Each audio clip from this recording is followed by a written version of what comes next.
E, dando continuidade, agora nós vamos chamar a professora Aline de Lima. A Aline é doutora em educação, mestre também em educação, trabalha no grupo de pesquisa de educação ambiental da UFS, na Sala Verde, tem um currículo aqui imenso, né? Muita experiência realmente. Então, com vocês, Aline, aí, para fechar nossa tarde. Um prazer, né, estar com vocês, sobretudo do IFES, né?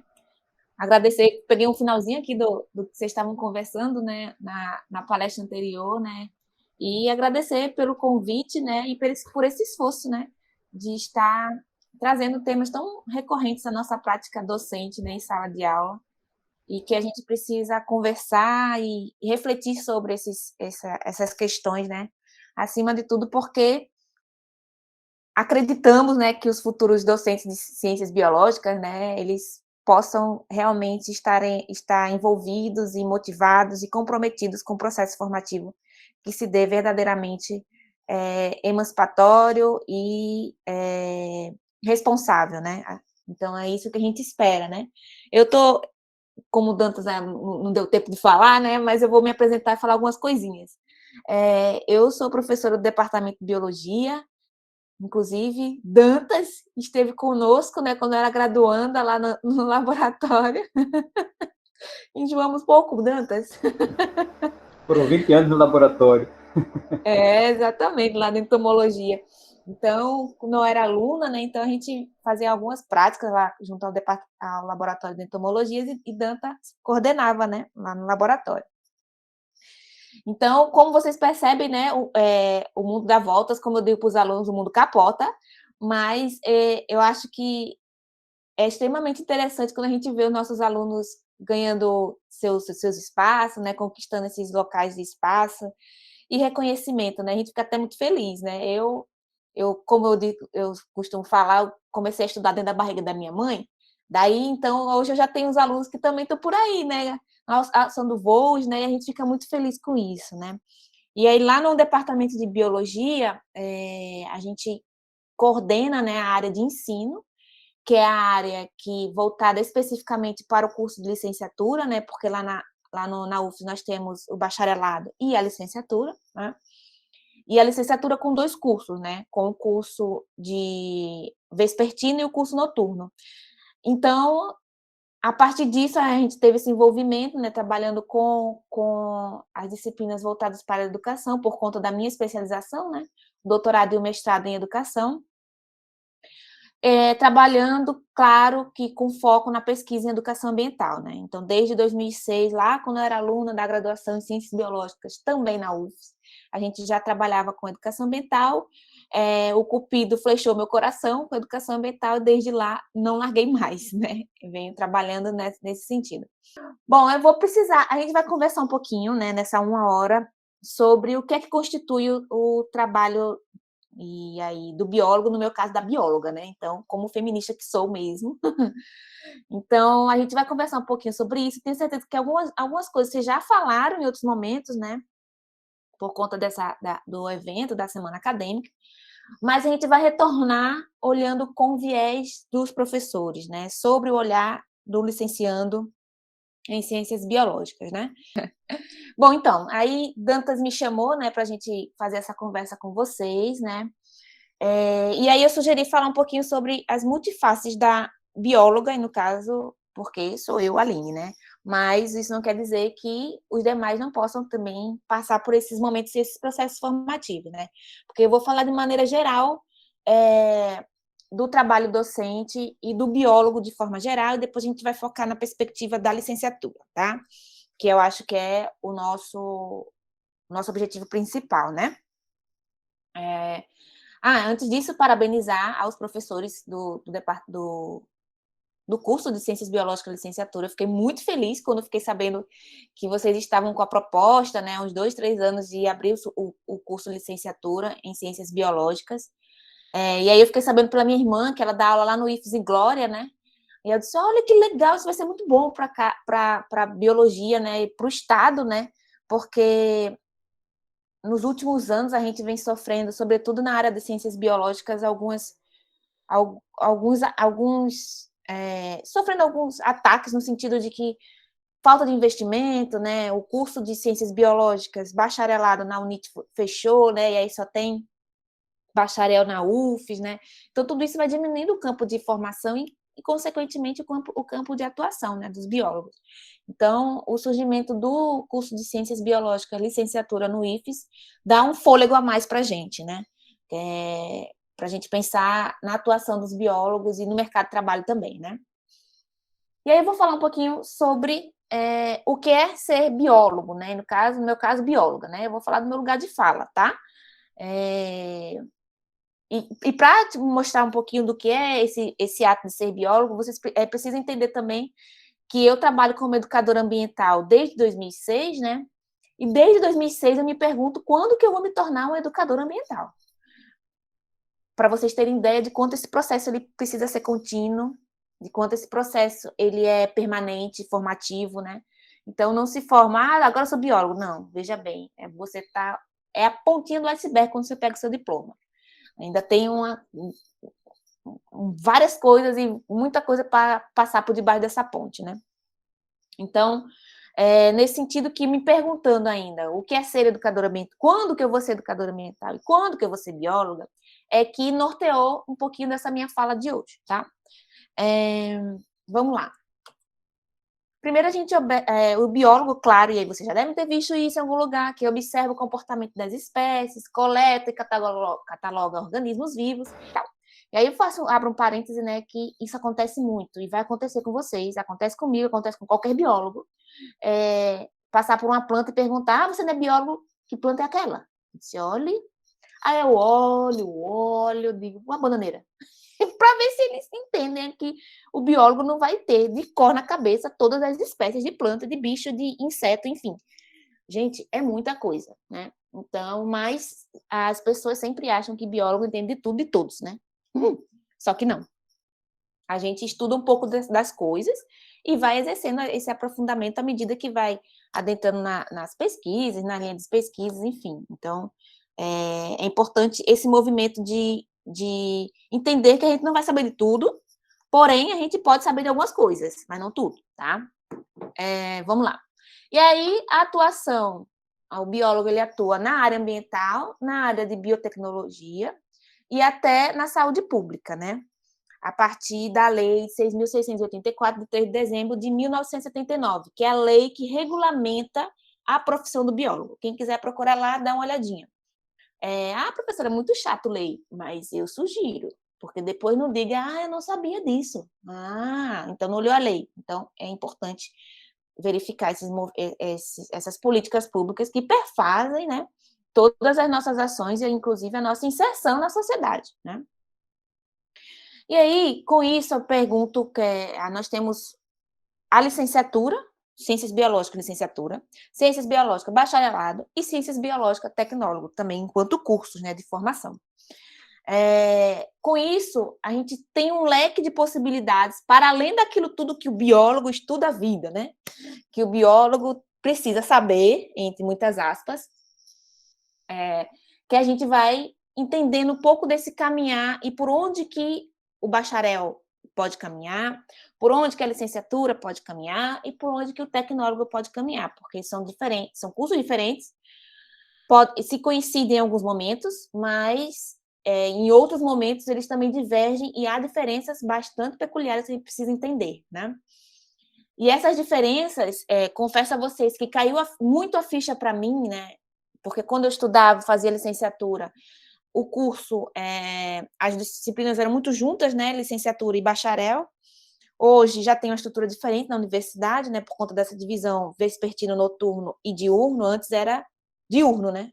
Ou vespertino, noturno e matutino, né? Porque antes o meu curso era diurno, então eu tinha aula de manhã e de tarde, de manhã e de tarde, de manhã e de tarde e até a noite, né?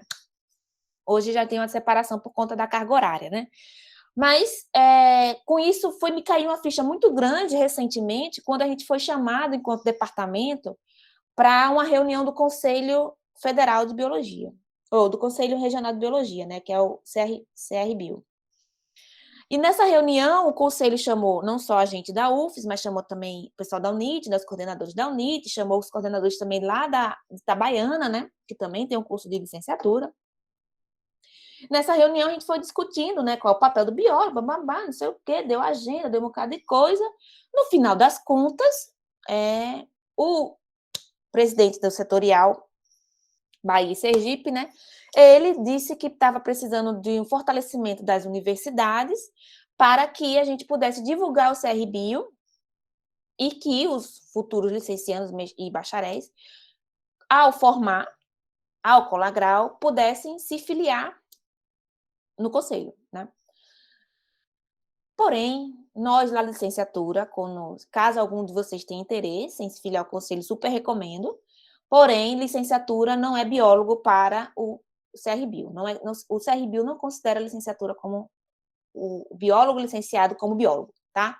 O que eu quero dizer com isso? Porque quando você, enquanto licenciatura, dá entrada em toda a documentação para poder se vincular, se registrar o CRBio, eles vão dizer que faltam 1.200 horas de carga horária para você, porque você não tem aquela parte específica de 1.200 carga horária específica da área de bacharel. E aí você vai ter que fazer uma pós, lato sensu ou estrito sensu, né, mestrado, doutorado, que possa agregar e que esteja desconectado da parte de licenciatura, mas que esteja imerso na perspectiva do conhecimento mais focado no bacharelado. Então, você teria aí, quem é licenciado, biólogo licenciado para se registrar no CRBio, tem 1.200 horas para trás, né? Então, atrás dos bacharéis, né? Então, a gente chegou a essa conclusão lá na hora que licenciatura, biólogo licenciado não era biólogo para o CRBio. Porém, o CRBio, claro, que quer que a gente se filie ao conselho. E aí eu super recomendo para quem quiser, quem desejar se filiar ao conselho, porque tem algumas seleções que pedem até o nosso número de registro no conselho e tal, como biólogo e tal, mas já fiquem atentos que, como biólogo licenciado, você vai ter que, pelo menos, ter uma especialização para poder agregar nessa carga horária que falta lá para o registro no CRBio, né? E aí as áreas de atuação, né? Isso tudo está lá previsto naquela lei de 1979, vejam bem. Olha isso aqui, eu vou passar aqui pelo menos por esse é o primeiro, né? Mais uns 4 slides só de atuação áreas de atuação do biólogo, para você ver o quanto é vasto as nossas áreas de atuação. Né? A gente vai desde na área de atuação do biólogo em relação ao meio ambiente e diversidade, né? Que tem todas essas aqui que vocês podem ver, agricultura, ou aquicultura, arborização urbana, auditoria, bioética, bioinformática, biomonitoramento, biorregulação, gestão ambiental, ecoturismo, educação ambiental, fiscalização, monitoramento ambiental. Olha, gente, é uma pá de coisas que vocês podem fazer. Mas, claro, que com as devidas formações, com as devidas especializações, com os devidos parênteses muitos, né? Porque não é porque biólogo que vai sair atuando de qualquer coisa, né? Não é isso. Mas a ideia é mostrar os nossos campos de atuação, né? E aí, mais aqui, uma outra tela com a questão ainda relacionando meio ambiente e diversidade, aí tem manejo de produção de espécies, gestão de recursos hídricos, gestão de tratamentos efluentes e resíduos. Então, a gente percebe que o campo é grande, há diversas possibilidades de absorção no mercado de trabalho, porém, muitos desses campos, eles se coincidem com outras profissões, né? Exemplo, a questão de gestão de resíduos pesqueiros coincide com engenheiro de pesca, né? A questão de gestão de museus coincide, às vezes, com museologia, né? Então, depende, né? Depende de qual a parte de gestão de museu você vai estar atuando, mas esse momento em que a gente sobrepõe as funções, né, e as profissões, ele é bastante caro para nós biólogos, né? Porque fica parecendo que a gente está entrando na profissão dos outros, né, no papel de outras profissões, ou eles estão invadindo o nosso, né? Então, a gente acaba perdendo um pouco de mercado nesse sentido, né? Aqui ainda continuamos com a atuação do biólogo em relação ao meio ambiente e biodiversidade, tem microbiologia ambiental, mudanças climáticas, paisagismo, e aí coincide paisagismo com engenheiro agronômico, né? Porque também tem essa perspectiva da agronomia para atuar no paisagismo. Então, enfim, mas a gente pode atuar também como equipe multidisciplinar. Mas claro que o mercado nem sempre entende dessa forma, né? Que é um ou outro, né? Visto essa nossa lógica, né, privada do trabalho, né? Então, que tudo que é trabalho privado é sempre o que paga menos, o que quer gastar menos, enfim, né? Mas ainda assim a gente encontra muitas coisas, algumas empresas ainda que entendem essa perspectiva mais interdisciplinar e de uma equipe multidisciplinar, mesmo que esteja trabalhando com licenciamento ambiental, né? Licenciamento ambiental não basta ser só um biólogo, tem que ser um biólogo, dependendo da área, né? Um biólogo, um engenheiro de pesca, um engenheiro agronômico, um arquiteto, né? Um engenheiro civil. Então, uma equipe que é multidisciplinar para dar um licenciamento ambiental de determinada obra, ou de determinado empreendimento, ou se estiverem falando aí no chat, por favor, abra o áudio, porque eu não estou vendo mais vocês, né? Eu estou só vendo a minha tela. Mas se quiserem falar, por favor, abra o áudio. E aí, então, a gente tem uma gama de coisas para fazer, né? E que precisa, sim, dessa perspectiva mais multidisciplinar de atuação do biólogo enquanto equipe, né? Tá? E aí é que a gente vai para a parte de planejamento, criação de gestão de unidade de conservação. E aí, unidade de conservação não é só o biólogo que manda na unidade de conservação, né? Claro que não. Mas é uma equipe multidisciplinar, mas nem sempre o poder público tem recursos, né, para manter, né, uma equipe multidisciplinar com outros profissionais para além do biólogo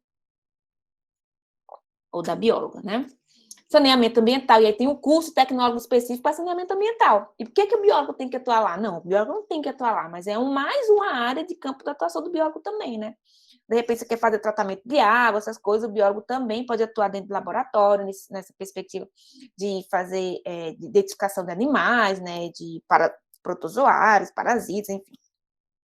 Então, é importante também. Aí aqui, lá naquelas áreas que a gente está falando, era meio ambiente e diversidade. Agora, o biólogo na saúde, né?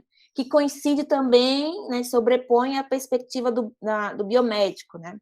Então, o biólogo na saúde pode analisar processos de pesquisa em banco de sangue e hemoderivados, análises e processos de pesquisa em banco de leite humano. Então, tudo isso sobrepõe, né, a essa profissionalização do próprio biomédico, né?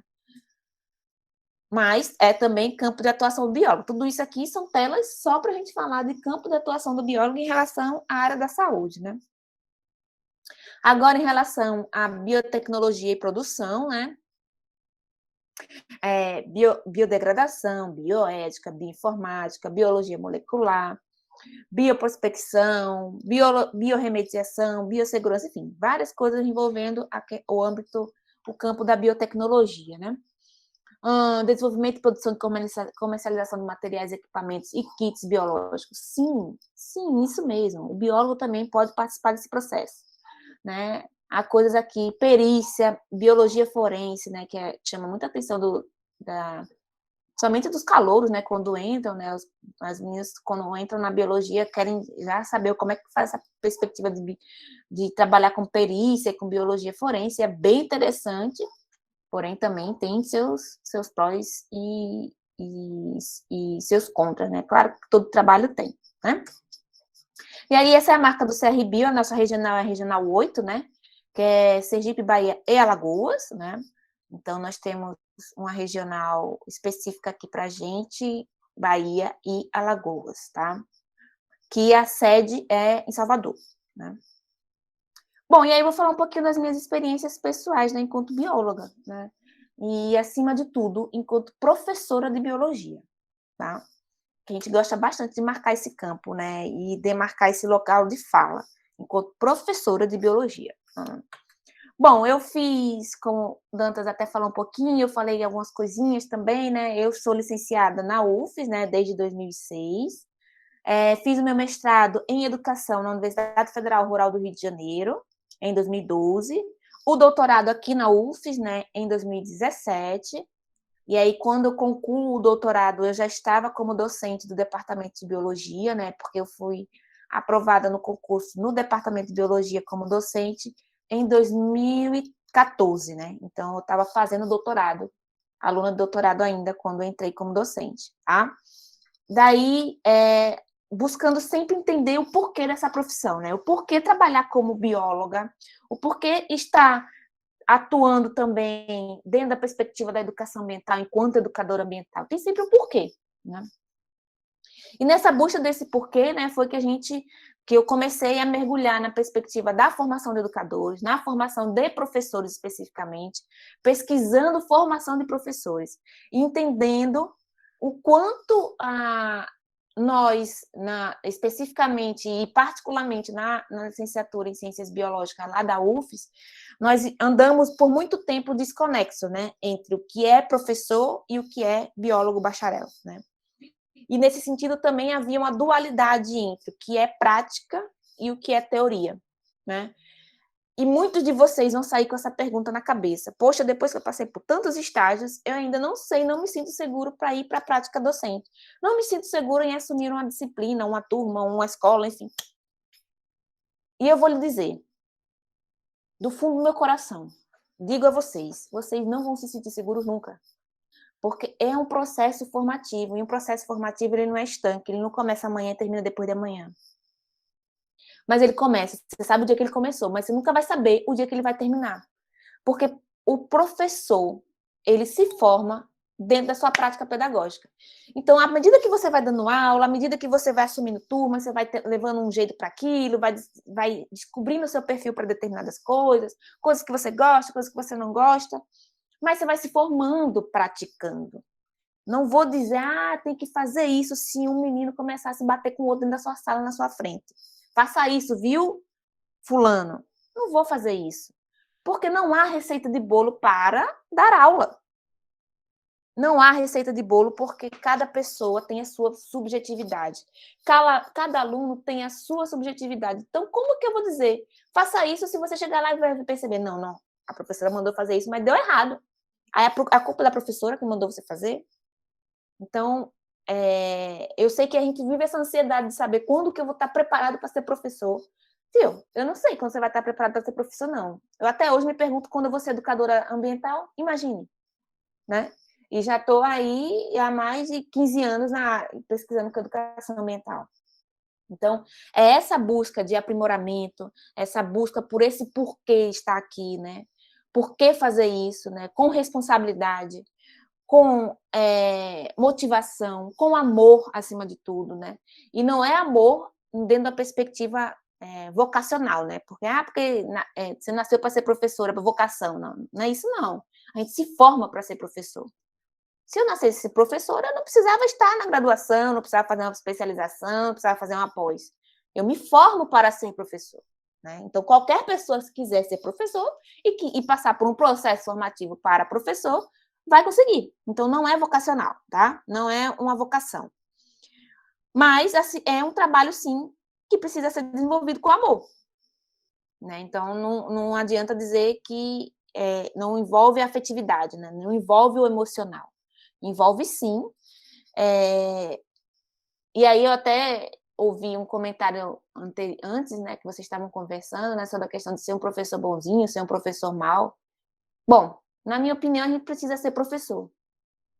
Se você vai ser bom ou mal, depende do referencial, porque o que é bom para vocês pode não ser bom para mim. Então, depende muito do referencial, sabe? Então, ser professor é ser professor com letra maiúscula, com dignidade, com responsabilidade e sem ficar com aquela coisa de estar toda hora reclamando, porque o professor tem muito disso, né? Esse estereótipo do professor de ficar reclamando do salário, dos alunos, da escola, babá. Não é fácil. Não é fácil ser professor. De jeito nenhum. Nunca foi e não será, né? Passamos por muitas dificuldades dentro de uma escola que você não tem um giz para riscar a parede, ou riscar o quadro, né? Então, é uma dificuldade muito grande.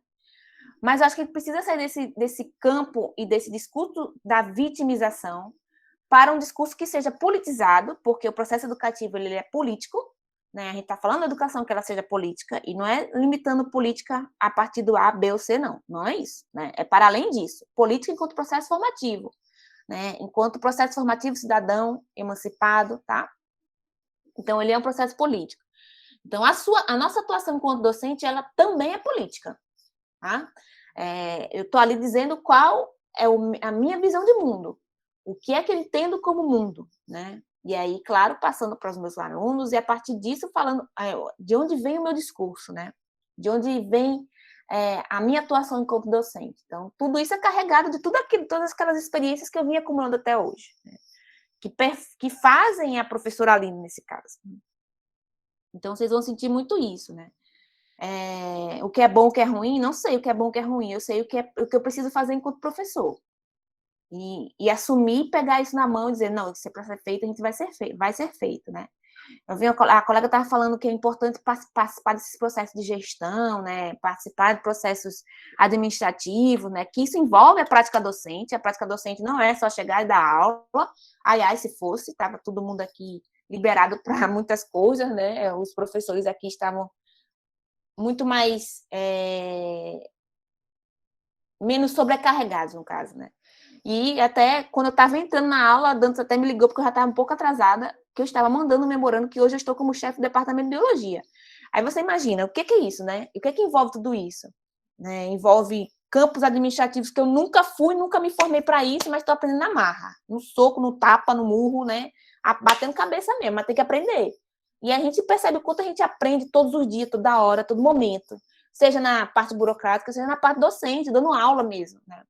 Então, esse é o processo de formação do educador, né? Ele é contínuo e ele é permanente. A gente sabe quando começou. Quando termina, filho, vai. E aí, o céu é o limite, né? Aliás, então, enfim, o céu é o limite, enfim, é infinito, tá? Até o dia que aqui jaz professora Aline, né? Até que o dia que não estiver mais fazendo parte desse plano. Então, eu acho que é preciso entender que o aprendizado, ele é permanente e ele é justamente esse aprendizado que se torna permanente e contínuo, ele é sempre em busca de um porquê, né? Tudo tem um porquê. E tem um porquê vocês estarem fazendo biologia. Não é por acaso. Foi porque minha mãe mandou, certo? Mas não é por acaso, é um porquê. Né? Porque eu gosto. Ótimo. Porque foi o que deu para fazer, foi o que deu para entrar. Certo, tudo bem. Quem nunca, né? Muitos colegas hoje nossos que são biólogos, pesquisadores fantásticos, professores fantásticos, entraram na biologia porque não tinha vaga de medicina. E se reconheceram dentro desse processo, né? Dentro dessa formação. E hoje são professores aí fantásticos, né? Maravilhosos. Então, se você quer se comunicar com excelência, você precisa saber qual o seu porquê e a sua missão aqui. Então, é nesse sentido que a gente está sempre buscando o porquê de estar aqui, né? Qual é a sua missão? Então, a partir do momento que você entende qual é a sua missão, pega ela para si, né? Chega junto desse momento e você se comunica com excelência. E aí você faz todo o seu processo e a sua atuação na prática docente e na prática pedagógica com responsabilidade. Se vai ser bom para um, vai ser ruim para outros, vai ser. Jesus veio para cá e foi crucificado por nós, não agradou a todo mundo, gente. Mas é claro que eu não preciso passar por cima de todos por conta disso, não é isso, né? Mas é ser humilde o suficiente para entender que eu não vou agradar todo mundo, mas que eu vou fazer o possível e o impossível para isso, né? Então, buscando sempre o porquê, né? E o que é que te move? O que é que te faz estar aqui e o que é que te move e te estimula, te motiva a formar em ciências biológicas licenciatura, né? Às vezes eu escuto os alunos falando, e eu tenho um relato recente, né? Que eu coordeno um núcleo de residência pedagógica, não sei se vocês aqui conhecem, mas residência pedagógica é um programa da CAPES, né, do governo federal, de bolsa, né, para os alunos, licenciandos, né, discentes da graduação, e aí eles vão para a escola, né? Eles costumam dizer que eles emergem na escola e nunca mais emergem. Eles vivem a escola, né? Eles dão não sei quantas horas de regência, mas claro que recebem bolsa e aí conseguem trazer essas regências, fazer aproveitamento para a parte prática dos estágios e tal. E aí eu coordenava um núcleo. Coordeno até hoje. Um núcleo que com 25 alunos vinculados ao meu nome com bolsa, estando dentro das escolas, eram 3 escolas. Armindo Guaraná, Santa Rita, é uma escola municipal aqui no Bairro América, e a outra escola eram 2 no Armindo Guaraná, né? 2 docentes no Armindo Guaraná, por isso eu tinha 2 núcleos lá. Enfim, e aí, na hora da seleção, fiz não sei quantas mil entrevistas para selecionar 25 alunos, né, e tal. E aí selecionei um aluno que era muito bom. O menino era excelente, fez uma entrevista muito boa. E aí foi selecionado. Quando eu estou no sistema, na minha sala, né, colocando ele no sistema para implementar a bolsa para ele, eis que ele bate na porta e entra. Disse, pois não, pode entrar. E ele entrou e disse, professora, olha, eu vou abrir mão da minha bolsa. Eu sei que eu fui selecionado. Ainda há tempo de eu abrir mão da bolsa? Eu disse, porque eu estou aqui nesse momento cadastrando você. Só botar o ok e você vai. Se você não quiser, eu não boto ok. Ele disse, então, professora, é porque eu não me identifico com a área do ensino, da educação, não é o meu campo, eu quero fazer pesquisa. E aí eu consegui uma bolsa de PIBIC, né, para iniciação científica dentro do laboratório, que ele disse lá qual era o nome, e eu vou ficar lá, por lá. Eu disse, tudo bem. É uma pena, porque você é um ótimo professor, já se mostra um ótimo professor, imagine quando realmente for. Mas eu entendo perfeitamente, vocês têm que mesmo testar outros conhecimentos, testar outras áreas, né? Buscar outros campos de atuação para ver o que realmente se identifica. E ele foi. Quando é agora no último, as disciplinas que eu coordeno são disciplinas de último semestre, né? De último curso, né? Do final do curso. Então, quando é agora, ele está para formar. E ele pega uma disciplina junto comigo, né? A gente estava junto o semestre todo conversando e tal. E ele, por incrível que pareça, fez a seleção do mestrado em educação e passou. E quando ele veio me dizer, professor, eu passei na seleção do mestrado, eu preciso consolidar minha nota para poder matricular lá, bababá. Você faz? Eu disse, faço. Agora, quem te viu, quem te vê, né? Quem queria ser o pesquisador dentro do laboratório, agora se revelou para ser professor. Porque é isso que a gente precisa entender, né? O quanto que esse porquê precisa estar perseguindo a gente, né? Qual é a sua missão, né? Não quer dizer que todo mundo que vai sair daqui vai ser o melhor professor, não, mas precisamos fazer para ser o melhor, né? Então, nem sempre de cara assim, eu nem sei se eu vou dar aula, nem sei se eu consigo. Normalmente, pela experiência aí, é uma experiência bem curta que eu tenho, né? Eu não dei aula, e aí friso isso, eu não dei aula para o ensino médio, nem fundamental, a menos que for fora as minhas experiências com estágio, né, que foram obrigatórias, mas eu fui direto para o ensino superior, né, acabei sendo aprovada diretamente no ensino superior, né, no concurso, então não tive essa experiência de sala de aula. Porém, vivo a escola porque todas as minhas disciplinas hoje que eu coordeno são de estágio, então eu vivo a escola. Conheço professor na caixa prego, então eles me falam muito isso, eu participo muito das atividades dos alunos dentro dos estágios, né? Então, que eles ficam ansiosos para chegar no estágio, para fazer aquilo acontecer, e agora na pandemia, né, com essas bolinhas, com esses quadradinhos, eles dando aula. Enfim, então a gente está vivendo muito essa dentro da escola, né? Várias amigas coordenadoras, então a gente acaba imergindo nesse processo, né? E entendam, e eu entendo perfeitamente, né? Não vai ser esse momento agora que vai ser, tenho certeza que eu vou ser professor. Alguns entram com essa certeza, mas outros não, a maioria não. Mas saem com a certeza de que serão docentes e que realmente essa é a profissão que eles gostariam e que pretendiam, que sonhavam, né? E aí, nesse sentido, é que deixa eu ver o que é que vai aparecer aqui. Pronto, eu não sei se vocês escutam. Vocês estão escutando o áudio? Não. Não escuto o áudio. Deixa eu botar de novo. Não.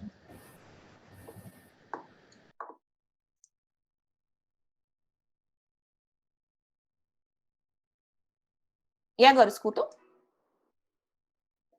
Ainda não. Ainda não, está sem som. Bom, enfim, esse negócio dessa tecnologia, tem horas que passa, tem horas que não, né? Eu até entendo. Esse é um trecho de um vídeo, né? É bem curtinho ele. I Can, o nome do vídeo. Tem no YouTube, quem quiser olhar depois pode olhar. É um filme que, na verdade, ele é um filme inteiro, mas aqui é só um trechinho do filme, tá?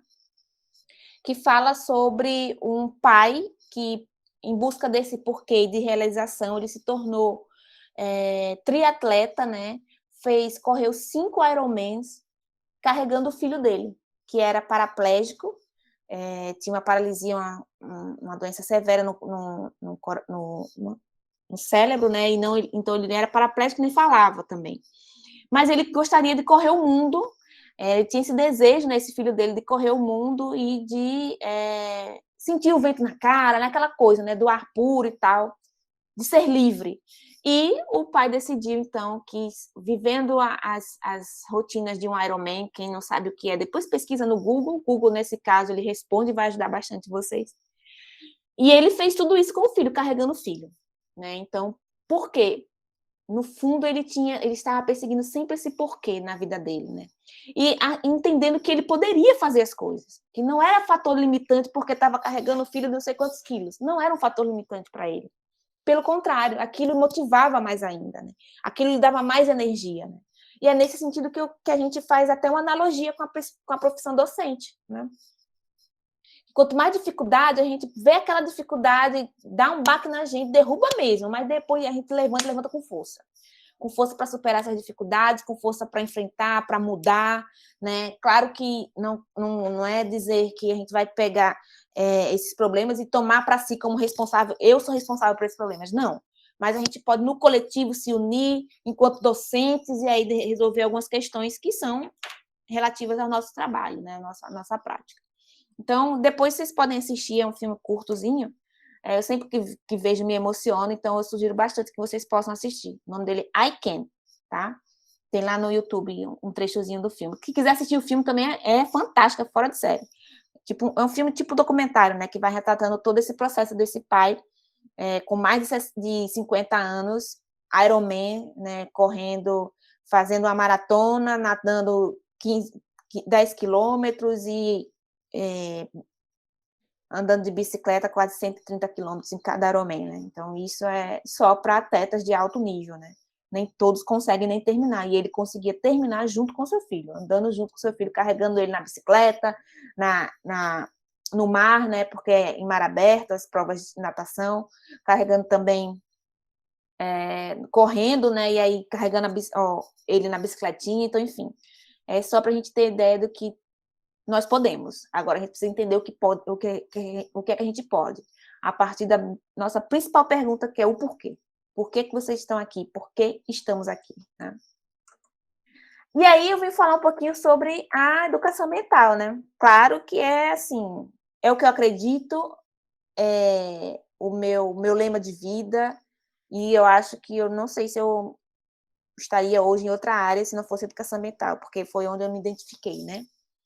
Enquanto educadora ambiental, né? Alguns acham que é utópico, isso não vai ser possível, mas eu continuo achando e continuo acreditando na educação ambiental como transformação e como enfrentamento dos problemas sociais que nós vivemos hoje. Não são só ambientais, mas problemas sociais também, né? Aqui eu trago só algumas produções que a gente tem enquanto grupo, né? Eu faço parte do GPASE, né, o qual eu sou vice-líder, né, do GPASE, Grupo de Estudos e Pesquisa em Educação Ambiental de Sergipe. Quem quiser conhecer, depois me manda um zap ou me adiciona no Instagram, que aí a gente tem reuniões que são realizadas mensalmente, né? Tem alunos de graduação, tem alunos que nem entraram na graduação ainda, tem doutores, pós-doutores, professores, enfim, tem várias pessoas que acreditam na educação ambiental e que trabalham e que se dedicam para a educação ambiental, sobretudo aqui em Sergipe, né?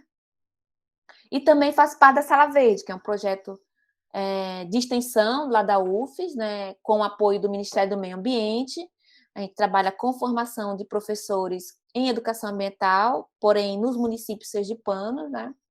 Esse projeto eu fui bolsista quando era aluna e hoje sou coordenadora, para vocês verem como a gente pode conquistar muitas coisas nas nossas vidas, né? Então, quem diria que a Aline, estagiária, hoje seria coordenadora do projeto Sala Verde, né? E hoje estou lá.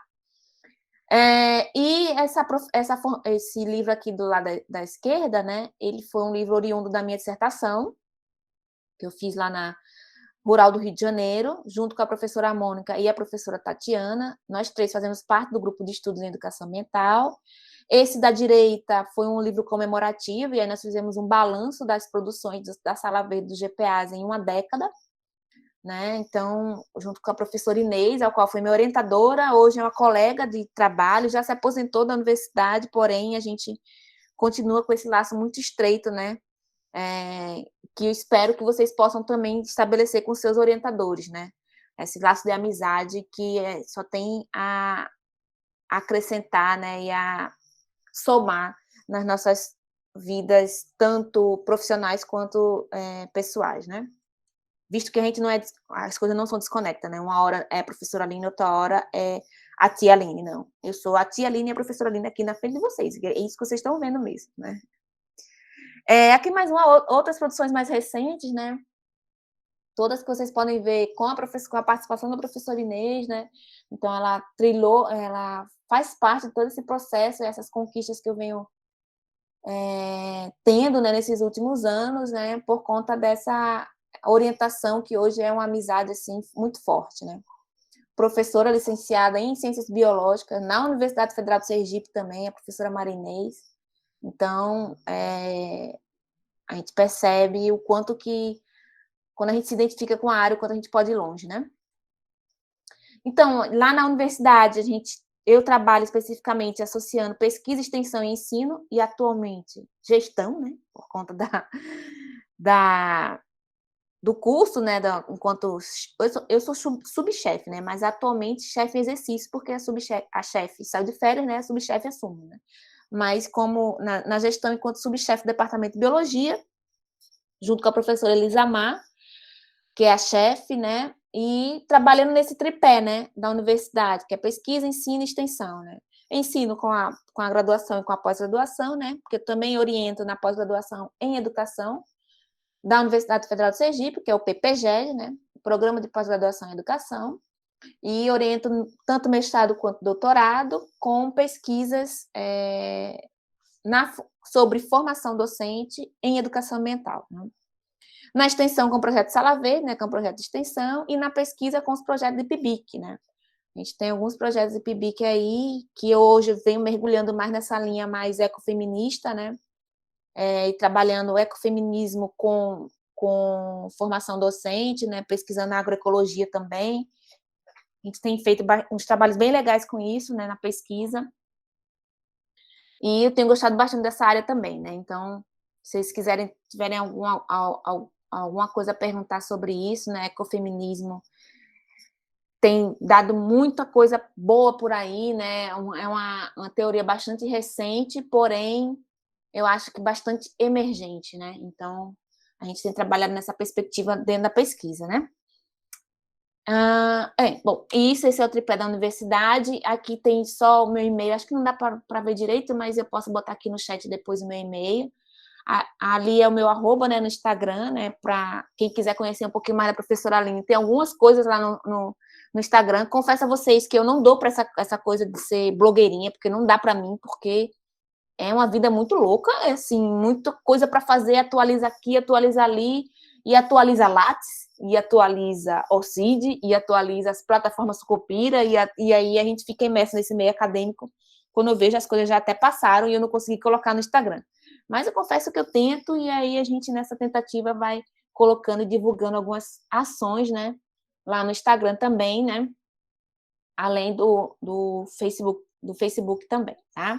Então, eu espero que vocês tenham gostado um pouquinho só do que é essa profissão tão linda, assim, e que realmente falo, e não tenho medo de falar que sou apaixonada por isso, e não sou suspeita porque eu sou apaixonada, não, porque realmente é uma profissão linda, e espero que vocês possam também adentrar no mercado de trabalho e sentir isso também, né? Se realizar enquanto professores de biologia, né? Professores e professoras de biologia, né? Eu acho que era isso, Dantas. Tá vendo? Até fui comedida no meu tempo, viu? Ainda faltava mais 10 minutos para eu falar. Beleza, Aline, beleza. Aline, Mas eu eu abro fiquei para o na debate. dúvida. Pois não. Eu fiquei na dúvida com relação à questão do CRB que você falou, né? Uhum. Porque acho que as coisas mudaram realmente. Na época que eu me formei, e olha que tem tempo pra caramba, né? O licenciado ele já entrava direto no CRB, ele se cadastrava sem problema. Tanto que meu cadastro é logo, eu me formei em 93, logo, por aí eu acabei fazendo meu registro no CRB, que tenho até hoje. Então, foi uma novidade assim, para mim que a licenciada ele teria que ter algumas horas a mais. Porque, não sei, não sei como é que está agora, mas antes você tinha uma carga horária mínima exigida. Você tinha 3.200 horas, que era o mínimo exigido, e a partir daí você tinha o registro.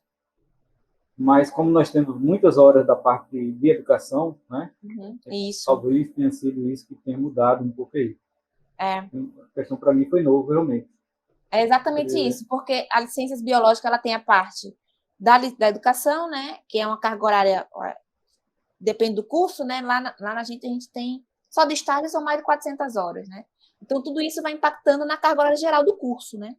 E quando você entra para pedir o registro no conselho, ele vai olhar, ele desconsidera toda essa parte de educação e só olha para a parte que é do bacharel, vinculada ao bacharel, né? Que é a parte de invertebrados, né? Encordados, paleontologia, evolução genética, blá, blá, blá. Isso aí tudo eles consideram. E aí a carga horária fica pequena, perto do bacharelado. Aí você tem que trazer uma carga horária complementar para poder dar conta dessa carga horária da educação que você fez como licenciatura. Entendi. Prazer, Aline, em conhecê-la. Em primeiro lugar, parabéns pela sua fala. Muitas questões a gente se identifica, né? Dantas é uma figura. Ele tinha que ter um busto lá no departamento de biologia, porque eu também fui aluno da biologia, né? Eu acho que eu terminei em 2002, eu já nem me lembro direito.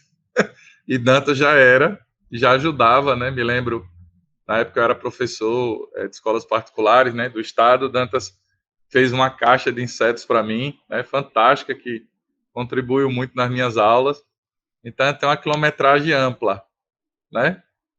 É uma pessoa realmente que ajudou muitos alunos, né? E tem ajudado também. Me identifiquei muito com a forma como você colocou as questões também, a questão do profissional, professor profissional, né? E essa questão do porquê. Por que é que você está fazendo, né, esse curso? O que é que você quer com isso? Eu me lembro quando eu decidi fazer mestrado em Ecologia e Conservação, né? A Caatinga, antigo PEPEC, né? Hoje, antigo NEPEC, hoje PEPEC, né? Eu achava que eu não era biólogo, eu achava que eu, por não ser bacharel, né, eu não conseguiria fazer um mestrado em Ecologia. E depois de um tempo a gente percebe que é só uma questão de procurar estudar um pouquinho mais, né? Tem algumas coisas que são bem específicas da área, né? Mas é uma questão de realmente saber o que quer. No caso, você enxergou rapidamente que queria andar pelo caminho da educação, né? Fez mestrado, doutorado na área da educação e já entrou no ensino pelo ensino superior. Eu fiz um caminho um pouco bem diferente. Eu comecei lá pelas disciplinas de ensino fundamental, né? Ainda sem formação em biologia. Depois de um tempo fui fazer a biologia, licenciatura noturna. Fui da primeira turma da UFES, né? As cobaias do curso à noite, né?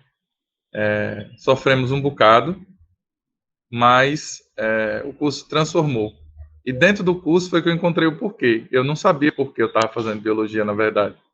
Por isso que eu achei muito interessante a forma como você colocou. Na verdade, quando eu comecei a fazer biologia, eu achava que eu queria fazer física, né? Eu dava aula de física, de matemática na época, fui até professor do Senac de matemática, né? Mas biologia me fascinava. E dentro do curso de biologia, eu me encontrei no curso quando eu conheci o professor Adalto, que muita gente tem dificuldade, às vezes, de entender, né? As aulas do professor Adalto e tudo mais. Mas, enfim, eu queria só colocar isso, né? Realmente é muito importante que a gente encontre por quê. O que é que você quer, né? Inclusive, até para entender em que área que você vai se especializar, em que área que você vai buscar uma especialização, um mestrado, um doutorado, que eu acho que todo mundo tem aqui o direito de sonhar com isso, né? Então, eu acho que é isso. Eu queria, Dantas, colocar também que eu fui olhar quando ela falou dessa questão do CRBio, e tem aqui, né, desde 31 de julho de 2016, eles exigem, né, após essa data, 3.200 horas de componentes específicos da área de ciências biológicas. Eu acho que caberia, de repente, né, encaminhar um e-mail lá para CRBio Regional 8, né, com o nosso PPC, para eles analisarem e dizerem, né, o que é que seria necessário para complementar, né? a gente acabou não passando por isso por ser mais antigo, né? Você é bem mais antigo que eu, mas enfim. Exatamente. Agora, quem quer se registrar agora, passa esse perrengue. Mas parabéns, viu, Aline? Nada. Eu acho que a gente precisa também se permitir também entender que nós erramos, né? Talvez escolha agora biologia, mas não seja o caminho, né? E é isso, esse é um processo construtivo, né? Errar é humano e é possível. Agora, sim, errar sempre é que é problema, né? Mas aceitar o erro ou então aceitar novos caminhos também, porque só a academia não é o único caminho, né? Tem outros caminhos, foi aquele que eu mostrei, né? Tem um leque de coisas e possibilidades de atuação do biólogo.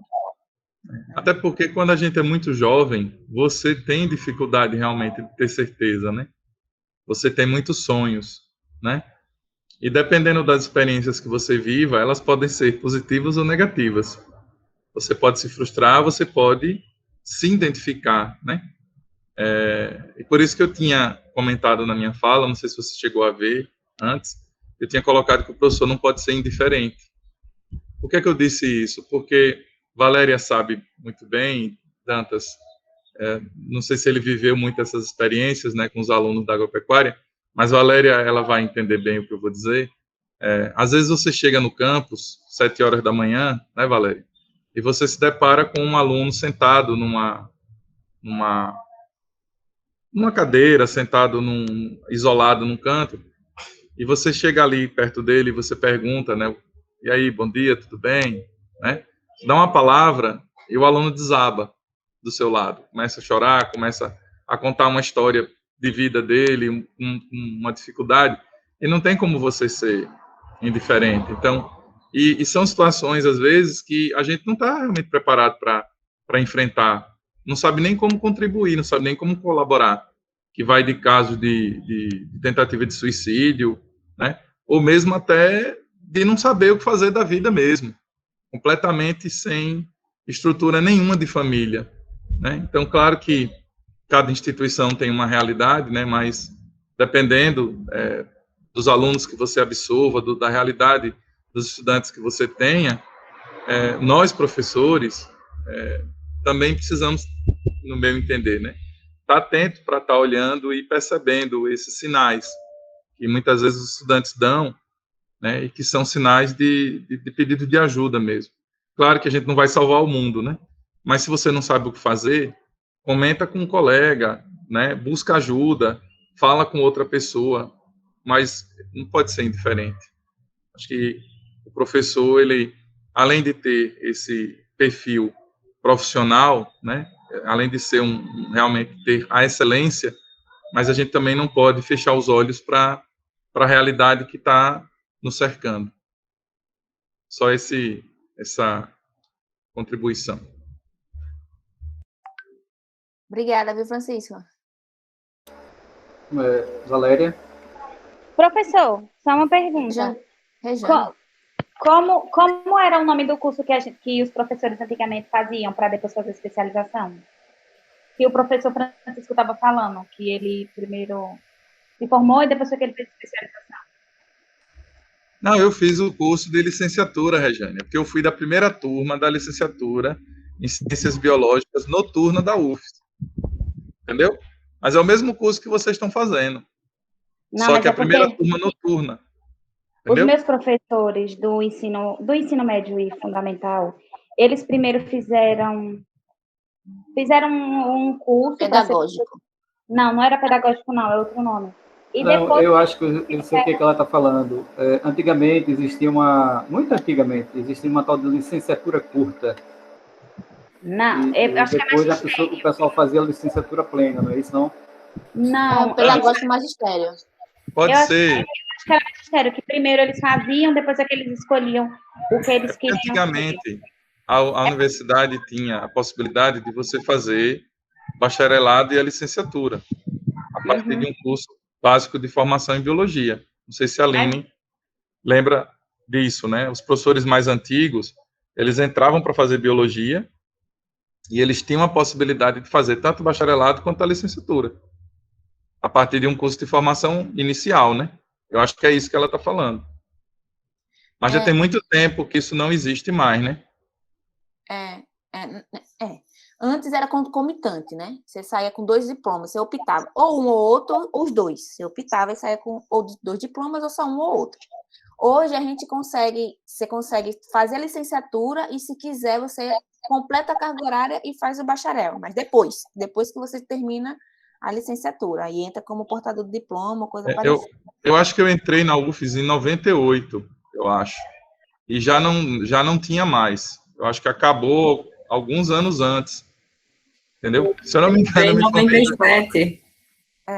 Então, Mas esse pedagógico que ela está falando, que é o magistério, eles faziam parecendo um curso de pedagogia, exemplo, né, que não é o curso inteiro, tipo 2 anos, e aí depois decidia se ia ser física, química, matemática, português, mas isso olha. Então, os meus professores do ensino fundamental e médio fizeram magistério, e aí eles começaram a lecionar onde eu morava, que era em Careira. E aí o professor estava falando que não consegue salvar todos, mas se um professor conseguir salvar um aluno, ele já fez muita coisa. Porque eu era uma aluna rebelde, meus pais eram separados, então quando eu chegava na sala de aula, eu era o capeta. Eu ficava em cima, eu sentava no birô, o professor estava dando aula, e eu começava a zoadar, mas eu era barulhenta mesmo. E eu tive uma professora de matemática que na sala que eu estudava tinha 2 portas. Eu fazia 5ª série, eu nunca vou esquecer dela. Ela abriu a porta e disse: você tem 2 opções. Ou você vai ter um futuro, ou você, não menosprezando a profissão da sua mãe, ou você vai ser dona de casa como sua mãe é e vai trabalhar nas cozinhas dos outros. E se você quiser isso, a porta da sala está aberta. Se retire. Eu engoli o choro, baixei a cabeça morta de vergonha e não sabia o que dizer. Eu simplesmente levantei da sala e saí. Fiquei aquela aula de matemática fora. Depois ela olhou para mim e disse que eu era uma aluna que tinha potencial. E chegou um professor de biologia para dar aula. Aí o meu professor de biologia, que fazia faculdade de biologia na UFS, aqui em Aracaju, ele não foi nesse dia e colocou outro professor no lugar dele. E aí eu assisti a aula de biologia, eu lembro como se fosse hoje, já na 6ª série, eu assisti a aula de biologia junto com o pessoal da 7ª série, assistindo reprodução humana. Meu Deus, ele dava uma aula, o olho dele brilhava. Eu olhava assim para ele e dizia: meu Deus, eu quero isso para minha vida. O que é isso que você faz, professor? Aí ele começou a falar do que era biologia. E aí ele deu uma senhora aula. Depois ele montou uma exposição. Conseguiu com um professor dele, doutor não sei das quantas, uns fetos, umas coisas para levar para a nossa feira de ciências. E cada dia que passava eu me apaixonava. Em 2014, eu passei na Federal. E por ser uma aluna, como eu disse, eu ainda sou um pouco irresponsável. Eu deixei para fazer minha inscrição na última hora e eu acabei perdendo a vaga porque estava dando diferente os meus documentos. Eu não cheguei a conferir na hora de fazer o Enem. O meu documento dava um, mas no meu físico dava outro. Então eu não consegui me inscrever. E eu chorei, eu disse: eu nunca mais vou fazer biologia. Aí nos outros anos eu fui ficando só excedente. Eu fiquei primeira excedente, 3ª, 5ª, 3ª. E esse ano no IFES eu fiquei não excedente, foi quando eu fui chamada. E hoje eu fui no IFES. Eu não sabia nem onde era. Mas eu achei a coisa mais linda do mundo, longe pra caramba. Mas eu achei a coisa mais linda do mundo, achei maravilhoso. Contando os dias para assistir uma aula lá, para assistir uma aula presencial. Meu sonho é ir para o laboratório. Chega, Dantas. Bota essa mulher para dentro. Que bom que você gostou. Sonho entrar no laboratório. Meu Deus do céu. Gente, eu tenho tanta vontade de entrar. Eu sou técnica de enfermagem, já entrei em laboratório. Já vi muito corpo humano, mas eu imagino eu dentro de um laboratório e eu chegar para os alunos e passar metade do que os meus professores passaram para mim. Não precisa nem passar tudo. Eu quero só metade do que muitos de vocês passam na aula. Porque a sua palestra daquela psicigata, meu Deus, que palestra. Não dá nem para cochilar. Muito obrigada a vocês. Nada. Rejane, seja bem-vinda, viu? Ao nosso mundo dos licenciados em biologia. Muito obrigada. Segura na nossa mão e vamos embora, viu? Porque laboratório não vai faltar. Rapidinho, Dantas e Aline. Eu tive um coordenador numa escola particular que ele dizia que o professor tinha que ter brilho no olho. Quando você falou, eu me lembrei dele. Né? E isso é mais pura verdade. Né? O professor tem que realmente ter brilho no olho. Senão não tem como cativar o aluno, não. esses meus professores, um deles, eles comentavam a vivência, porque ele se formou em 2007, se eu não estiver enganada. Na turma de 2007 foi 2008. E tinha dias que eles não tinham passagem, o prefeito da cidade não pagava, e eles não tinham passagem para vir para a faculdade. Eles vinham de carona, eles traziam comida de casa. Ele disse que um dia os mais riquinhos da turma se juntaram e foram comer no restaurante. Ele pediu só um café para comer com pão que ele trouxe de casa, pão com manteiga. Os colegas dele ficaram rindo dele, disse que ele fazia ele passar vergonha. E quando foi um dia desse, eu me juntei com os professores no evento do Sintese, e eu fui participar aqui em Aracaju, no IAP. E todo mundo lá comentando, e aí ele foi e disse, olha, esses eram os professores que tinham vergonha quando eu trazia minha comida, e eles iam comer no restaurante, e eu pedia o café, porque eu não tinha dinheiro para comida. Ele disse, olha, mas hoje, naquele tempo eu não tinha dinheiro para comer no restaurante. Hoje eu tenho meu carro, minha casa, minha moto, minhas casas. E hoje eu sou um profissional, hoje eu sou professor, pós-graduado, dou aula em tantas escolas, gosto do que eu faço e incentivei muitos alunos. Então, eu sou apaixonada por eles. Eu tive excelentes professores. Eu sou apaixonada pela biologia. Agora, tem só um detalhe. Eu morro de medo de sapo. Ah, costume, minha filha. Costuma, não se preocupe, não, isso aí... Ela tem medo de quê? De sapo. De sapo. Não repara pra isso. Vocês estão risada, mas eu tenho medo. Tu acha que eu já peguei no sapo? Eu? E fiz biologia, velho. Eu olhava ele lá e eu cá, mas eu não pegava no sapo. É o bicho mais lindo por dentro, é o sapo. Todo mundo tem que tem a anatomia mais linda do que a do sapo. Não tem dentes, não se preocupe. Não, mas eu tenho pavor, só de falar eu fico arrepiada. Eu tive uma colega que tinha medo de aranha, muita. Eu não podia ver nenhuma foto no livro. Era uma coisa impressionante. Mas também se formou em biologia. Eu espero que não precise fazer anatomia nem um sapo. Sinceramente. Porque se precisar, eu vou sair correndo. Vai ser a primeira a fazer a prova na frente do sapo, viu? Não, eu desmaio. Eu só tenho dois medos. Eu descobri recentemente que eu tenho mais um medo do que sapo. É UTI. Eu sou técnica de enfermagem e precisei ir numa UTI. Eu passei mal, saí tremendo, com taquicardia, quase desmaiando. É a mesma sensação que eu sinto próximo de um sapo. Isso eu tenho medo também. Eu tenho medo de desmaiar. A gente cortou Valéria aí na história. Valéria, você levantou a mão e a gente acabou não dando espaço, por favor.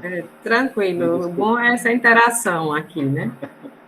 É bom que a gente está no ritmo da conversa como se a gente tivesse presencial, então tá bem legal. Olha, Francisco, Dantas inventou a dengue, porque quando eu entrei, Dantas já estudava as larvas de dengue. Dengue nem existia no programa de saúde ainda, entendeu? Então, Dantas é patrimônio mesmo da UFES, já nessa área de entomologia há muitos anos. E é engraçado, eu entrei em 97 na biologia e você já entrou no turno da noite, então a gente não conviveu, né?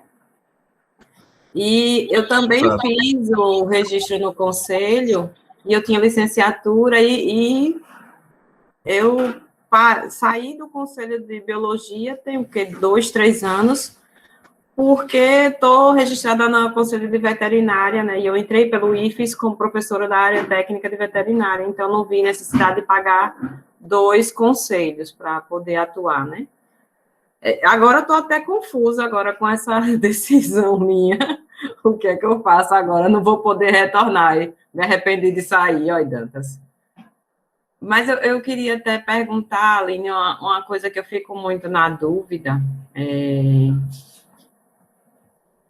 ainda existe, assim, uma questão muito são 2 dúvidas que eu tenho, tá? A primeira é a questão do preconceito, porque eu tiro por mim mesmo. Quando iniciei na biologia, eu iniciei porque era o que me parecia mais próximo da veterinária, e também porque eu era apaixonada pelo meu professor de biologia, então o Hirohito, ele era o meu ídolo, e eu queria ser igual a ele.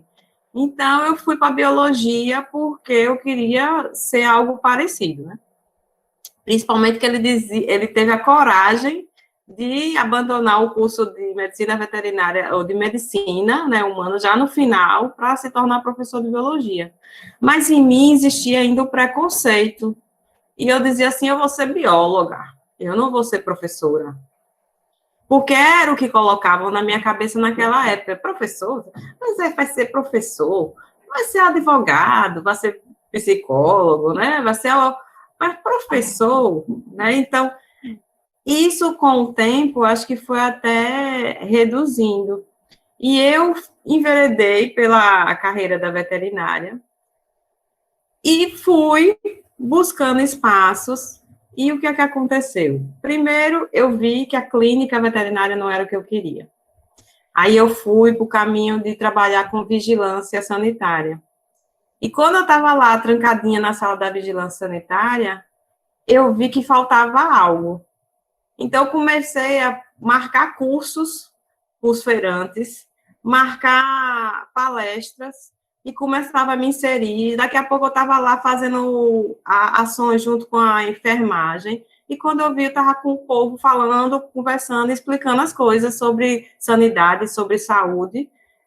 E aí foi que eu percebi que, na verdade, eu era professora, mesmo sem querer ser. E esse caminho, às vezes, a gente não vai se identificar no percurso. Eu tinha aulas que eu detestava. Por exemplo, eu fui obrigada a dar aula de física e química que eu odiava. Então, na 8ª série, a gente tinha que dar aula de física e química. Então, eu detestava aquilo, e aquilo me fazia ser péssima professora. E aí, no caminho, eu descobri, né, que eu poderia ir pelo caminho. E tinha outra coisa que me incomodava, que era assim, pensar que meu futuro ia ser dar aula todo dia do mesmo jeito. Eu odiava, porque a minha visão de ser professor era pegar o livro didático, decorar e ir para a sala de aula. Porque era essa a visão que eu tinha do professor, né, que eu ia ser isso. Então, aquilo não me agradava. Quando eu comecei no IFES, eu vi que eu tinha a possibilidade de fazer do meu jeito, que eu podia inserir pesquisa, que eu podia fazer técnica, que eu podia voltar o conteúdo de trás para frente, e os meninos chegavam com um caderno copiado, né? Aí dizia assim, professora, a senhora mudou a sequência. Eu disse, é possível, a gente pode falar de vários assuntos, não precisa... Então, eu fui descobrindo que eu gosto de ser professora, mas foi um caminho longo para entender isso. Aí essa é a minha dúvida, se ainda você acha que ainda tem esse preconceito, essa resistência da escolha de ser professor.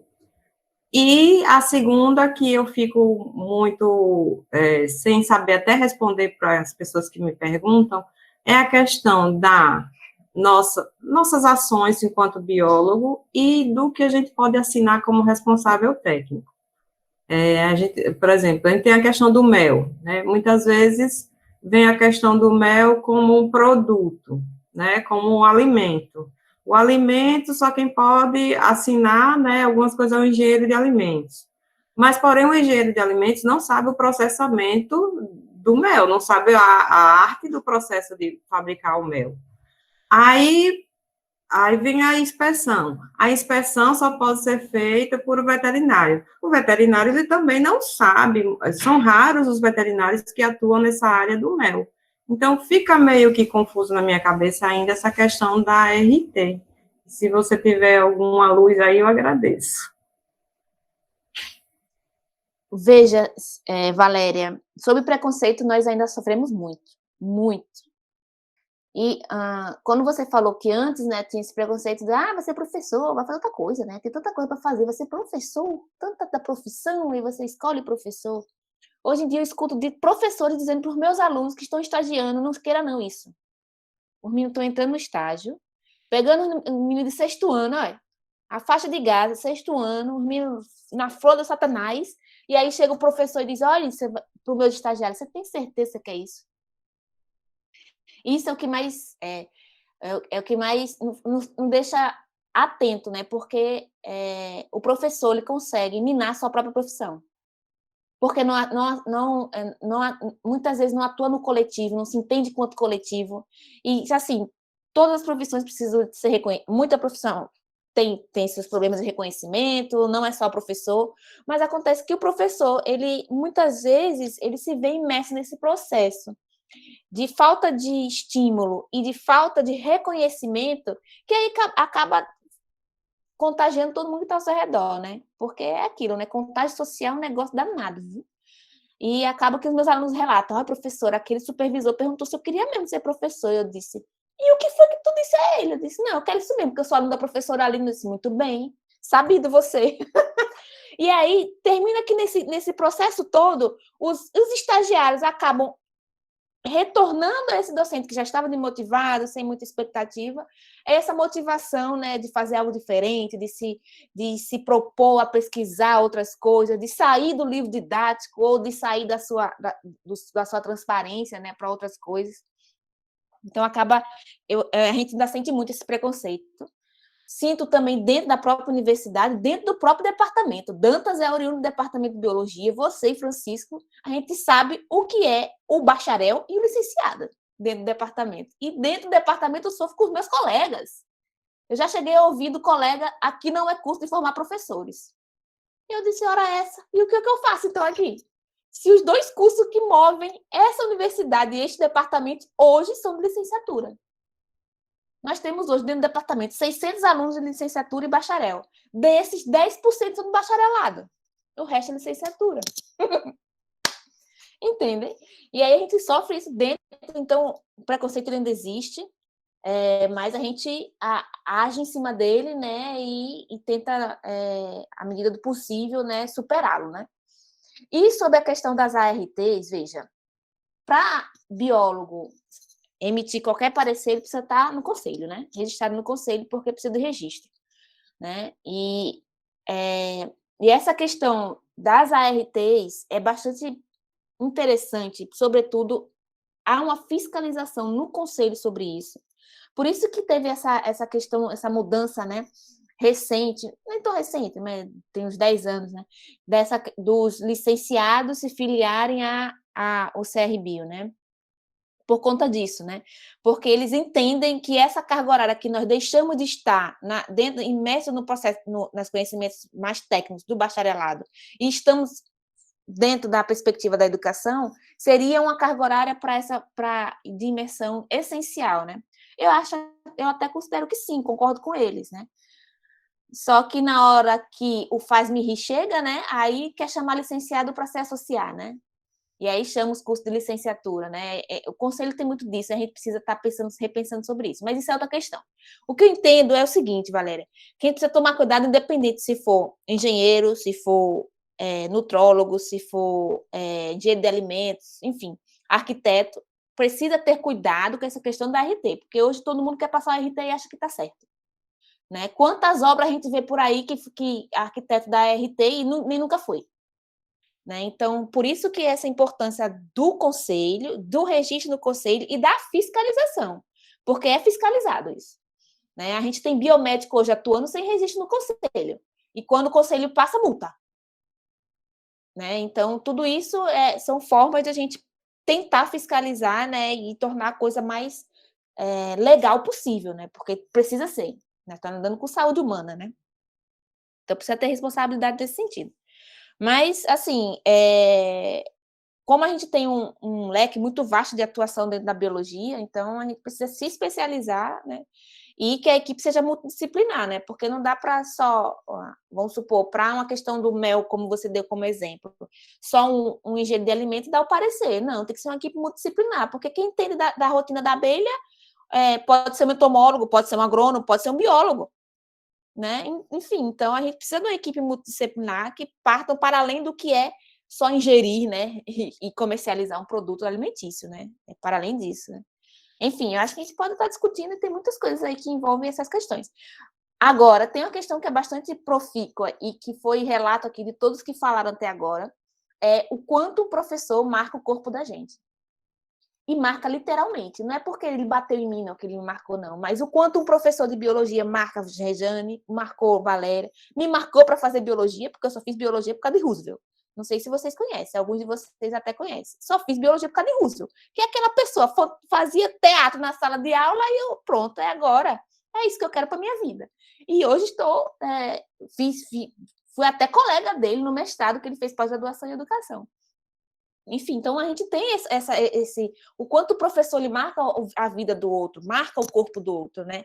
Então é nesse sentido que a gente precisa entender e entender esse porquê, a nossa missão, para poder ter ciência disso, que isso vai acontecer mais na frente, né? Isso vai acontecer nos seus colegas, vai chegar um aluno hora ou outra, eu fiz biologia por causa de você, viu?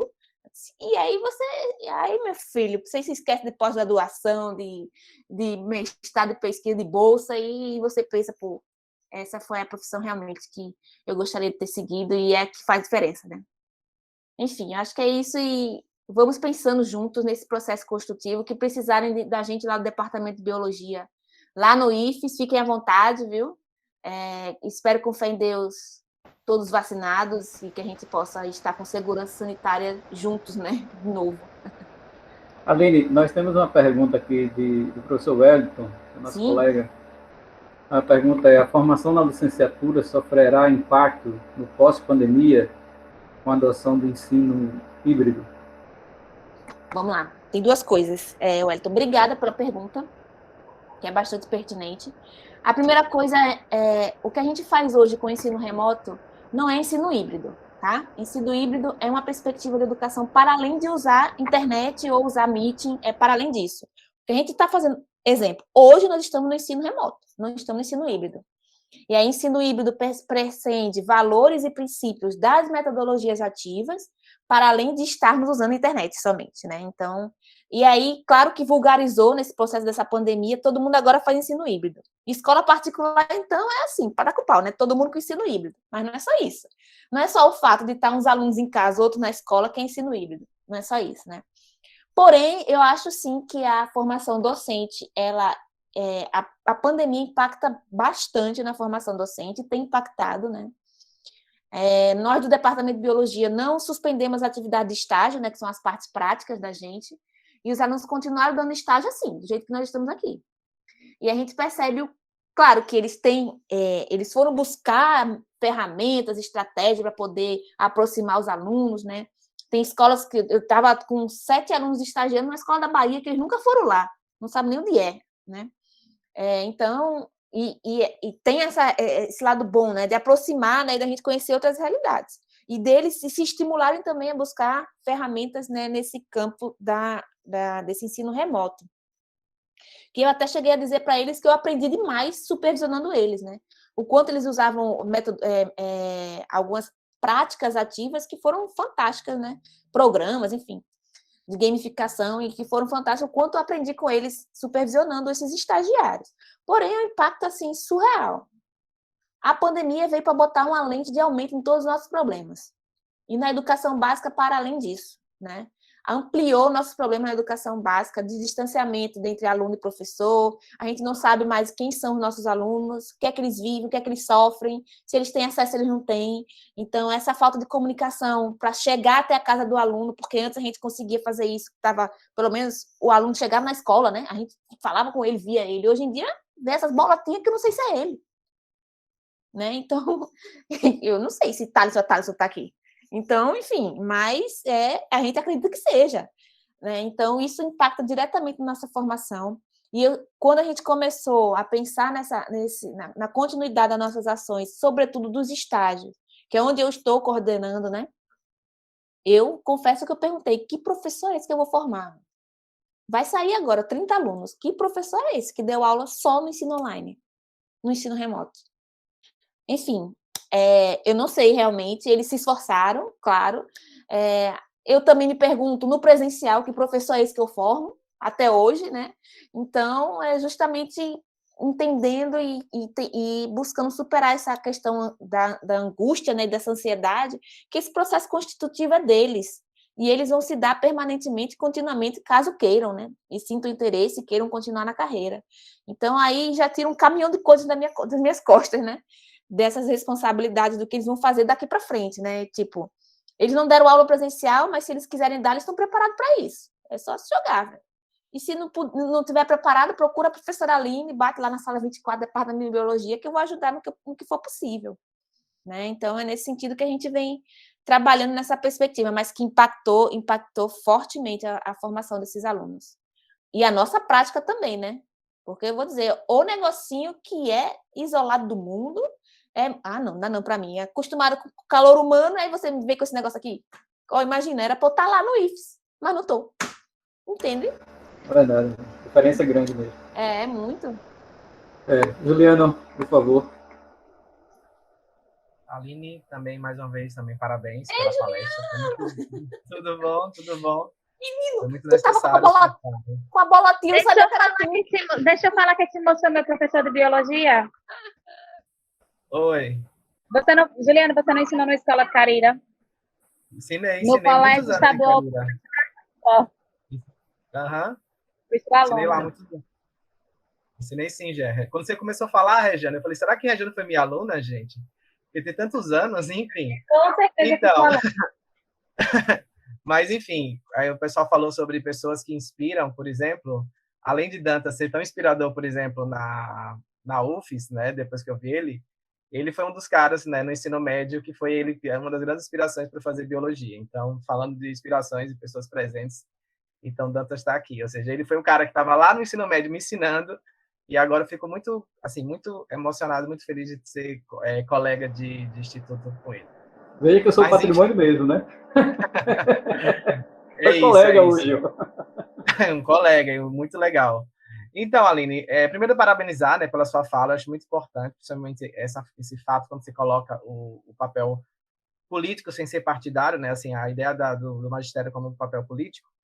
E aí, dando continuidade um pouco dessa pergunta da Valéria, eu tenho uma dúvida sobre, assim, qual a sua opinião, né, sobre essa formação do aluno, para além do ensino híbrido, por exemplo, agora com a discussão da BNCC. Eu sei que a gente falou ontem um pouco sobre a BNCC, mas você falando hoje sobre a formação, né, do profissional de biologia, como é que você acha que dá essa situação, né, nessa atual conjuntura? A gente que é professor, né, está sentindo um pouco isso, e você, como formadora, né, assim, está lá na ponta, formando esse profissional, como é que você vê essa situação? Quais são os desafios, né, assim, de forma bem breve? Eu sei que isso só seria uma palestra, uma discussão sobre isso, mas de forma breve, quais são os grandes desafios sobre isso? Então, Juliano, muito bom revê-lo, viu? Vejam só, Juliana, é um desafio assim tremendo, porque e a BNCC ela reduziu muito o papel do professor de ciência e biologia. Não só do professor de ciência e biologia, né, mas de outras áreas também, né? Nessa ideia, nesse anseio de fazer algo que seja comum e curricular para todo o país, a gente suprimiu muitas demandas nossas e nos tirou muito da nossa zona de conforto, né? Porque a gente tem assuntos de química hoje no 6º ano. Não é mais só no 9º ano, que era o terrível dos estagiários pegar o 9º ano porque era física e química. A gente tem misturas e soluções no 6º ano. Né? Então, o quanto que isso impacta na nossa zona de conforto, que nós já estávamos ali sabendo e cientes que química e física era lá no 9º ano, mas, porém, com a BNCC não é mais, né? Mas, ao mesmo tempo, o quanto que ela homogeneiza o nosso padrão de aluno, né? E as nossas realidades discentes, as nossas realidades dentro das escolas são totalmente diferentes. O que eu vivo dentro da universidade não é a mesma coisa que vocês vivem no IFES. É como se a gente colocasse um teto mínimo para IFES e UFES, né? Claro que a gente sabe que tem algumas coisas que a gente precisa cumprir, que são de currículo, né, e que não são inevitáveis, porém a gente tem algo que dá a cara do IFES, do curso do IFES, tem algo que dá a cara do curso da UFES, algo que dá a cara do curso da UNIT, né? Porque é essa liberdade que até que Francisco Valéria falou, né? Chegando na sala de aula, a gente consegue fazer algumas coisas que são próprias de uma liberdade política do próprio docente. Né? Mas dentro da perspectiva, quando a gente olha para a BNCC, eu não vejo muito grandes coisas, né? E eu vou olhando com o olhar educador ambiental mesmo. Se você procura a educação ambiental na BNCC, não tem. Né? E se já era precário antes, quando a gente usava 1996 parâmetros curriculares nacionais, né? Imagina agora, né? Quando a gente vê grandes coisas, avanços que a gente já tinha conquistado, retrocedendo anos-luz, né? Então, a gente tem discutido isso muito em sala de aula com os alunos, né?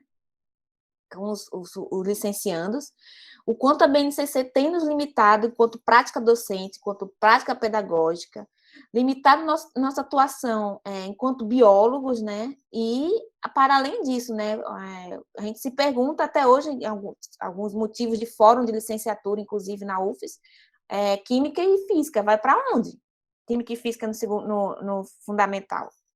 Né? Antes havia a possibilidade de fazer, o professor de química fazia carga horária ainda no 9º ano, para repor a carga horária dele. Hoje em dia não pode mais, que é só biólogo. Né? Então, a gente tem pensado sobre isso bastante e refletido sobre a ideia de que a BNCC, ela impactou, assim, né, por um lado, negativamente na nossa prática docente enquanto biólogos no ensino de ciência e biologia. Com certeza. Né? Mas vamos ver aí o que a gente tem conseguido, né? Usando ainda dessa questão da nossa liberdade, né, enquanto docentes de uma escola pública, né? Em particular, nem tanto, mas numa escola pública a gente consegue ter alguns avanços nesse sentido. A gente tem batendo de frente mesmo, né? Retroagindo, sendo resistência, né? Nesse processo dentro da educação pública.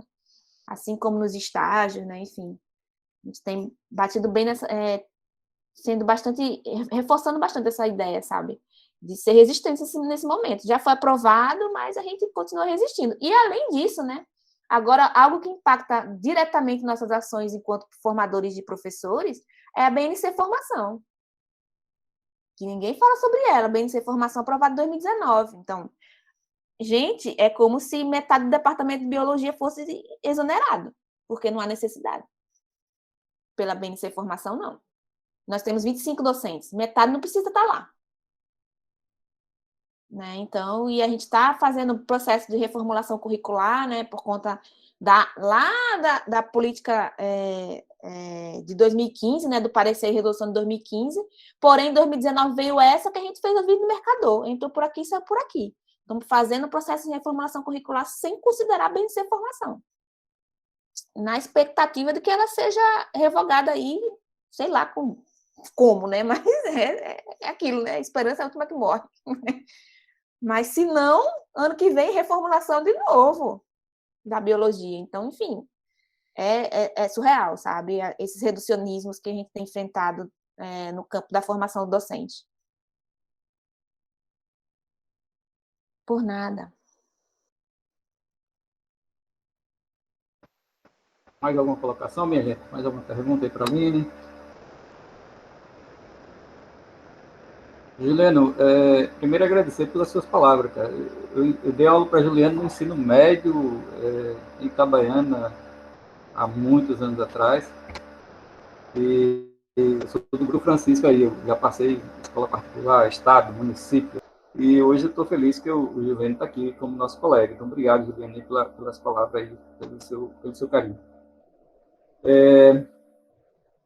Alguém mais quer fazer alguma colocação? Senão a gente agradece aqui a Aline. Aline, muito obrigado pela sua participação, né? Muito esclarecedora aqui para a gente, como colega, e imagino para os alunos que estão iniciando agora um curso, né? Iniciando sua formação. Então, muito obrigado mesmo pelo seu tempo aí, pelos seus conhecimentos que foram passados aqui, e espero que a gente tenha outros encontros assim para outras discussões interessantes nesse nível. Eu que agradeço, viu, Dantas? Obrigado o convite. Como dizer não a Dantas? Não tem, né? Não tem como. Não. Em pleno período de matrícula, eu, como chefe, disse, vou, Dantas. Oxe, bota aí meu nome. Obrigada pelo convite. Só uma pergunta. Eles estão em que período? Primeiro período. Primeira turma, coisa primeiro linda. período. Estamos começando ali no... Coisa linda. Quando chegar nos estágios, pode botar o menino para estagiar na Piabeta. No 6º ano, viu? 6º ano. Eu tenho uma história... Olha, deixa de ser mal. Não, aí que vocês vão sair lá apaixonados, você vai ver. Não, filha, não é assim bagunçado, não. Juliano tá aí que não me deixa mentir. Se pega uma turma de ensino médio, que nem era a nossa, com 50 alunos, na época eu ainda era comportada, graças a Deus, Senhor. Mas se pega uma turma com 50 alunos, com 50 Rejane, que nem eu era no ensino médio, tá repreendido. Aguarde, minha filha, que aí vem um presentinho para você. Na minha época, eu tive uma experiência não muito boa, porque a gente só tinha 2 estágios. Tem um estágio que era tipo uma simulação em sala de aula com os próprios colegas, talvez alguns colegas também tenham pego isso ainda. E depois você ia realmente para uma sala para dar uma unidade, né? Não era nem, acho que só uma unidade mesmo, ainda aplicava a prova e tal. E eu fui para o colégio de aplicação, peguei uma turma de primeiro ano científico na época, né? Eu acho que a Aline falou uma palavra interessante aí, era a flor, assim, do diabo mesmo. O menino parece que vinha com o diabo no couro. Inclusive, tinha alguns filhos de professores da universidade que eram piores de todos. E nossa professora Inês, minha orelha já é grande, né? E Inês puxava minha orelha todo dia, porque os meninos eram difíceis para controlar, mas muito difícil mesmo. Eu passei uma perreio com esses meninos. E eu acho que é coisa que os nossos alunos hoje não passam mais por conta de ter muito mais estágio, né? Muito mais prática docente aí. E eu lembro uma palavra que Inês me falou, eu chamo ela de linda Inês até hoje, mas ela me falou uma coisa assim, eu vou te dar a média para tu passar. Caramba, velho, eu tô ruim mesmo, o negócio tá feio aqui. Mas eu acho que foi assim, foi um tapa na cara que eu tentei dar uma melhorada, e aí passei em vários concursos graduados, eu passei em vários locais e eu acho que eu melhorei muito depois desse estágio, depois que o tapa na cara que eu levei lá da Inês, né? Mas eu acho que esse número de aula que nós temos hoje, de prática docente, eu acho que vai melhorar muito essa relação dos nossos futuros professores aí, dos nossos alunos. Vai melhorar um bocado em relação a isso. Mas é isso. E também, Dantas, a adoção dos projetos integradores. Acredito que eles vão aproximar muito os estudantes da prática, né? Já que é para contar experiências, a minha não foi muito diferente da sua, não. No meu caso, a professora me recepcionou na turma, a professora do Estado, no primeiro dia e retornou no último, né? Foi bem interessante, né? Ela me abandonou, literalmente, na turma. Uma coisa absurda. Mas, assim, só para deixar para o pessoal não ficar assustado, né? Era Não assim vai ser mesmo. assim, não, com vocês, viu? Vai ser diferente. A supervisão não acontecia, né? Largava a gente lá e sumia. Largava e sumia. Mas, Cara, assim, a minha teve... aprendia naturalmente, né? Desculpe o termo, mas a gente acabava tendo que se virar, né? Tipo, você tinha que dominar e dar resultado, né? Não tinha jeito. Mas hoje em dia, gente, não é mais assim, não. A professora Aline está aí para confirmar, né? E também no nosso campus, né? Essa foi uma das grandes preocupações nossas quando a gente estava construindo o projeto pedagógico, né? E com certeza vai ser diferente. Valéria, ajude aí, senão o pessoal vai fugir, viu? Não, ó, já na minha época, sabe, esse povo mais antigo, na minha época teve o estágio do fundamental na escola e no médio, né?